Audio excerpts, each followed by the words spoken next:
Hi hello welcome back to my YouTube channel. ಎಲ್ಲರೂ ಹೇಗಿದ್ದೀರಾ? ಚೆನ್ನಾಗಿದ್ದೀರಾ ಅಂದ್ಕೊಂಡಿದ್ದೀನಿ.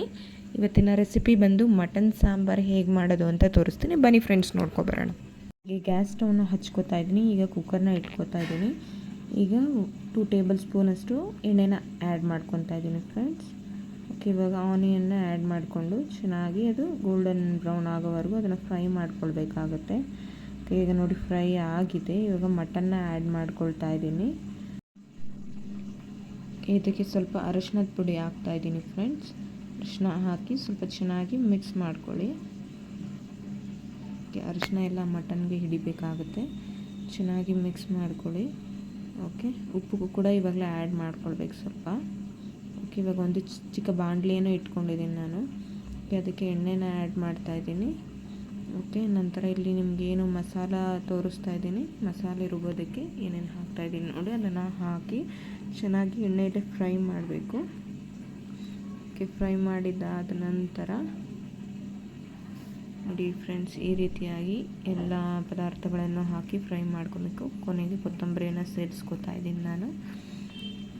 ಕೊತ್ತಂಬರಿಯನ್ನು ಸೇರಿಸಿ ಅದನ್ನು ಕೂಡ ಚೆನ್ನಾಗಿ ಫ್ರೈ ಮಾಡ್ಕೊಳ್ಳಿ ಎಣ್ಣೆಯಲ್ಲಿ. ಮಟನ್ ಏನು ಬೇಯಿಸ್ಕೊಂಡಿದ್ವಲ್ಲ ಫ್ರೆಂಡ್ಸ್, ಅದಕ್ಕೆ ಬಂದು ಮಟನ್ ಮಸಾಲಾನ ಆ್ಯಡ್ ಮಾಡ್ಕೊಳ್ತಾ ಇದ್ದೀನಿ ನಾನು. ಓಕೆ, ಇದನ್ನು ಚೆನ್ನಾಗಿ ಮಿಕ್ಸ್ ಮಾಡ್ಕೊಳ್ಬೇಕಾಗುತ್ತೆ. ಈಗ ಮಟನ್ಗೆಲ್ಲ ಚೆನ್ನಾಗಿ ಮಸಾಲ ಹಿಡಿಬೇಕಾಗುತ್ತೆ. ಆ ರೀತಿಯಾಗಿ ಮಿಕ್ಸ್ ಮಾಡ್ಕೊಳ್ಬೇಕು. ನೋಡಿ ಇಲ್ಲಿ ಯಾವ ರೀತಿಯಾಗಿ ಮಿಕ್ಸ್ ಆಗಿದೆ. ಈಗ ಮಸಾಲ ಏನು ನಾವು ಫ್ರೈ ಮಾಡಿ ರುಬ್ಬಿಟ್ಕೊಂಡಿದ್ವಲ್ಲ ಅದನ್ನು ಆ್ಯಡ್ ಮಾಡ್ತಾಯಿದ್ದೀನಿ ಪೇಸ್ಟು.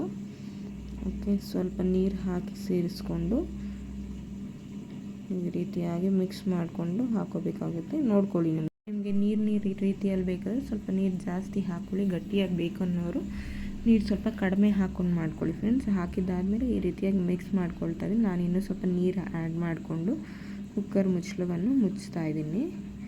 ಓಕೆ, ಒಂದು 5-6 ವಿಷಿಲ್ ಕೂಗಿಸ್ಕೊಳ್ಳಿ. ನೋಡಿ ವಿಷಿಲ್ ಬಂದಿದೆ. ಓಕೆ, ಈಗ ನೋಡಿ ಫ್ರೆಂಡ್ಸ್, ಓಪನ್ ಮಾಡ್ತಾ ಇದ್ದೀನಿ. ನೋಡ್ತಾ ಇರ್ಬೋದು ನೀವು ಇಲ್ಲಿ ಯಾವ ರೀತಿಯಾಗಿ ಆಗಿದೆ ಮಟನ್ ಸಾರು ಅಂತ. ನೋಡಿ ಫ್ರೆಂಡ್ಸ್, ಚೆನ್ನಾಗಿ ಸಾಫ್ಟಾಗಿತ್ತು, ತುಂಬ ರುಚಿಯಾಗಿ ಬಂದಿತ್ತು.